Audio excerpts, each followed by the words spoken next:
So you might start seeing a little more money in your paychecks. More than 3.5 million workers will be eligible for overtime pay under this new proposal, which would require employers to pay overtime to salaried executive, administrative, or professional workers who make less than $55,000 a year as full-time employees. It's a revival of an Obama-era plan that was shot down by the courts after pushback from business leaders and Republican lawmakers.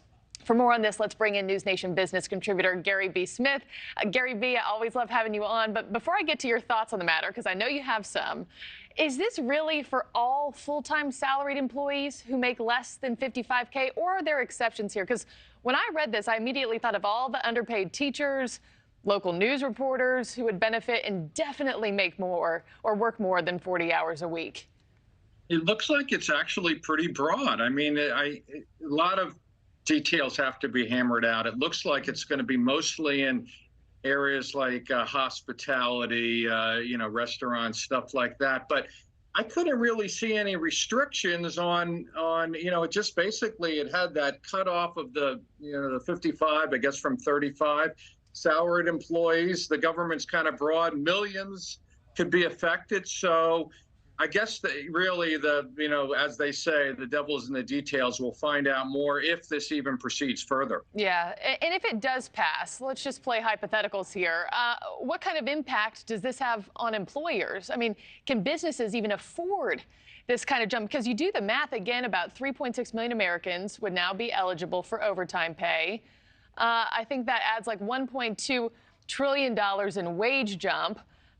Is this possible? Well, look, it's always possible, I suppose, but what happens is always the unintended effects. Then if you're my employee, Marky, and I'm forced to pay you, even though you're a salary, I'm forced to pay you for overtime, then what am I going to do? I'm going to look at my bottom line and say, well, okay, I'm going to have to cut down on some of my other benefits for you, or I'm not going to have you in as long, and then my business is going to suffer. I might not be able to expand. Businesses have a tendency to react generally unfavorably to these things. It's like it's like you're doing the news in the morning. I say, you know what? You're spending too much time on the economy. I want you talking more about sports.